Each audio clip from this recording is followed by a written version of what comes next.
Ya teman semua, baik di KPN News masih bahas kasus Subang. Ini sangat ngeri ya teman-teman. Pak Edi Lau menekankan banget nih atau mengungkapkan amarahnya, kekecewanya kepada Pak Dedi ya, yang tidak beradab nih teman-teman. Karena apa tidak beradab ya, memutuskan secara sepihak, dan mungkin ya beliau juga tahu ya, beliau ini sudah berjuang habis-habisan berdarah-darah gitu ya teman-teman. Namun Pak Edi Lau di sini merasa diinjak-injak harga dirinya. Jadi padahal ya kalau kita lihat sendiri Pak Edi ini, kita sudah lihat ya teman-teman sejauh ini nih, dan gue juga membuat beberapa konten kan tentang Pak Edi, bahwasanya Pak Edi ini orang yang baik gitu kan ya, dan tulus kalau gue lihatnya. Makanya gue support sepenuhnya untuk Pak Edi gitu. Dan di sini dengan berhati besar juga ya, selain mengungkapkan kekecewaannya, tapi Pak Edi juga di ujung juga meminta maaf kepada semua pihak ya teman-teman, baik itu ya Pak Dedi itu sendiri atau ATS Lofam, atau juga terutama juga dengan Kisodo yang mungkin ada sedikit konflik sebelumnya kan gitu. Beliau secara besar hati nih menandakan bahwasanya apa, beliau meminta maaf nih. Meminta maaf artinya beliau memiliki memang hati yang besar, ketulusan gitu kan ya, bahwasanya beliau tidak ada tendensi apapun untuk mengawal kasus ini atau ingin mengungkap kasus ini. Itu jujur apa adanya gitu. Dan memang beliau juga mengatakan memang ya seperti itu ya, seperti kita ketahui kalau misalkan ada orang jujur dilawan dengan orang yang memang tidak suka dengan kejujuran, ya pasti akan berlawanan kan, seperti itu. Dan itu adalah faktanya ya teman-teman. Dan jadi semua pengawal kasus Subang, gue juga menyarankan untuk support terus Pak Edi Lau dimanapun ya Pak Edi Lau berada, baik ini menyangkut kasus Subang ini atau kasus lainnya nanti gitu ya. Beliau mungkin pamit karena sudah tidak mengawal untuk kasus Subang ini lagi, namun kita harus hargai gitu ya, kita harus hargai. Dan juga semoga ya mungkin aja Pak Edi Lau, jika memang nanti misalkan ada dituntut angger atau segala macam, kita juga mungkin para netizen juga mau ya untuk Pak Edi Lau mungkin menjadi kuasa hukum misalkan angger dan ibunya, dan juga para saksi-saksi mungkin yang akan dituntut mungkin dengan Bu Sylvia atau segala macam. Jadi nanti Pak Edi Lau bisa berkolaborasi dengan ATS Law Firm dalam pengungkapan kasus Subang ini gitu ya. Oke, kita lihat aja, mungkin ini ada sedikit amarah dan kekecewaan Pak Edi ya teman-teman. Kita simak aja ya. Karena enak nih kalau lewat Dedi, saya khusus ngurusin yayasan, nggak yang lain-lain. Demi Allah sampai sekarang kalau memang saya niat untuk menggugat Ibu Sylvia gitu kan, dari kuasa yang ke saya bisa. Tapi saya tidak ingin menjadi lawyernya Yosep setelah itu. Saya tidak ingin menjadi lawyernya Mimin, saya tidak ingin menjadi lawyernya Abi dan Arigi. Ya, silakan. Kalau ada statement saya yang menyinggung perasaan orang lain, undang-undangnya laporkan saya ke Polda. Saya mengungkap kebenaran di sini, dan saya sakit hati dengan yang namanya YMAA ya, termasuk Junto Puri, Junto Sylvia. Saya sakit hati. Ya. Nah dari situ biar dia mau upaya hukum ke saya, harus izin pakai nama, nggak ada urusan dengan saya. Nah saya kan sudah berdarah-darah nih, potong-potong didorong-dorong sama Puri kan gitu. Dia ngongkosin saya kagak. Kan saya nggak ada yang ngongkosin, klien ada yang ngongkosin saya, nggak ada yang ngongkosin saya. Saya datang ke Polda, membuat laporan kedua, ketiga kali ya. Saya minta atensi kepada Pak Surawan, saya minta atensi ke Krimsus, kerjasama yang baik, sampai jam 9 malam saya berbicara di Polda ya. Sehingga muncul hasilnya bahwa substitusi penyidikan SPLDK turun untuk Polres Subang. Nah gara-gara satu orang Pak Asep yang gula sekarang sakit, tidak bisa datang ke Polres, akhirnya harus menunggu pemeriksaan yang lengkap ya kan. Nah setelah lengkap nanti saya berharap berkas masuk ke Polda ada P21, P21 atau ada tersangka atau SP3. Kalau SP3, kalau Pak Dedi dulu saya sudah komitmen Pak Dedi, kalau Polda Jabar menerbitkan SP3, saya pra-peradilan itu Polda Jabar, saya bilang di depan Dedi waktu itu. Ya, nah saya hari ini kaget dapat informasi dari Dede Sumitro menyampaikan Puri sudah di channelnya sudah mengatakan ya dulu udah bukan lawyernya. Pak Dedi benar. Halo.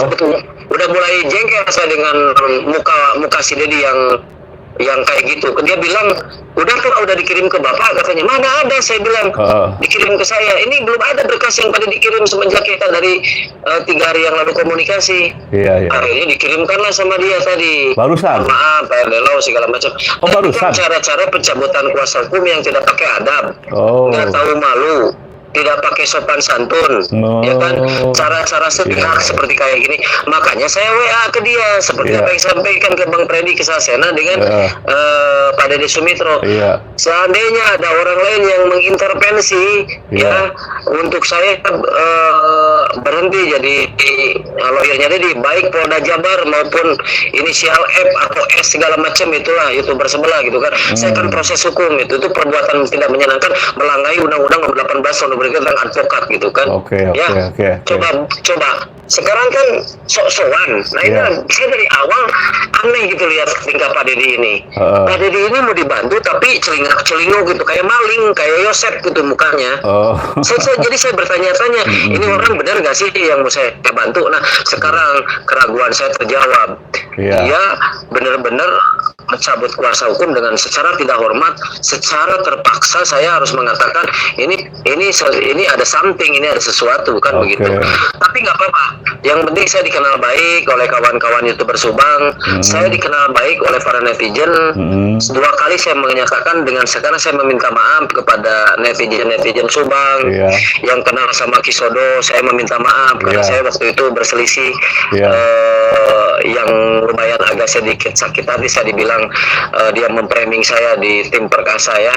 Saya meminta maaf kepada ATS, meminta maaf kepada Pak Roman, meminta maaf kepada Pak Dedi, meminta maaf kepada YMA, meminta maaf kepada Pak Dede Sumitro, saudara saya sama-sama Sabumnim di Taekwondo, meminta maaf kepada Sasiana Expo dan semua Kavian Channel dan sebagainya. Saya meminta maaf. RD Lau hanya bisa sampai di sini karena ketentuannya saya sudah dicabut, tapi kenang selalu nama saya, kenang selalu apa yang saya katakan. Di sini saya tidak dibayar 1 rupiah pun, tidak memiliki tendensi yang buruk. Saya hanya ingin bersama kawan-kawan mengungkap pelaku sebenarnya di kasus pembunuhan ini. Itu berbeda pandangan, tapi saya diberikan oleh Allah kesempatan untuk membela Pak Dedi dengan komitmen bahwa saya enggak dari yayasannya. Sedih saya teman-teman. Jadi saya sudah di penghujung waktu, sudah akan ditahu aja siapa lawyernya nanti Dedi ya. Ingin tahu saya siapa lawyernya Dedi nanti. Karena kalau di P21 bisa nggak dia kerja nanti peradilankan SP3, bisa nggak dia? Ya mungkin seteguh saya menyayangi Pak Dedi dan 20 guru agar dia tidak terjebak. Saya bilang ke mereka, aku ini tolong kalian. Di saat orang tidur kita bangun, di saat orang bangun kita lari, di saat lari kita sudah terbang. Maksudnya apa Bang RD? Lu itu nanti akan dipermasalahkan hukum. Karena kamu juga ikut serta menikmati dana negara diktif dari siswa fiktif. Saya sampaikan itu ke mereka. Nah, saya itu berusaha kejar waktu biar cari pelaku orang yang minta tanda tangan kalian.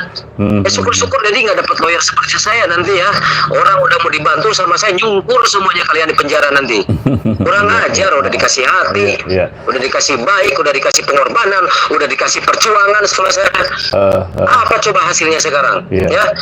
Dan mereka itu kan belum tenang, Dedi itu kan belum tenang. Karena pernyataan Yosep waktu diperiksa oleh Diskrim, saya itu paman saya itu salah satu perwira di Krimsus bos. Jadi dia bantu saya, dia kemarin telepon saya. Itu katanya kata pengakuan Yosep, aliran dana ke guru segala macam. Iya, mau tanya, guru ini benar gak sih? Guru benar gak sih? Punya SK benar gak sih? Yayasannya benar gak sih? Lembaganya benar gak sih? Orang meniat bantu mereka, setengah mati susahnya saya membantu mereka. Sekarang cabut kuasa saya juga secara tidak hormat ya. Ingat karma itu berlaku bro. Ucapan itu adalah doa ya.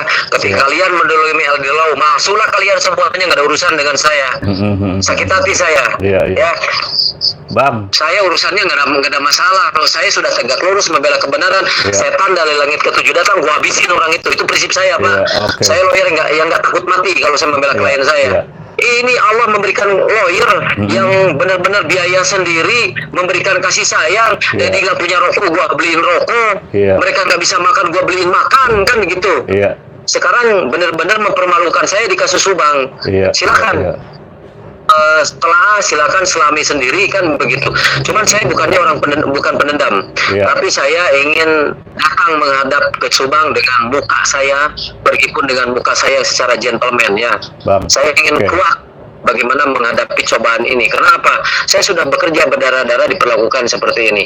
Mungkin begitu dulu teman-teman, saudaraku semuanya. Oke. Barangkali nanti ada yang bertanya ataupun Bang Freddy mau bertanya, silakan. Terima kasih.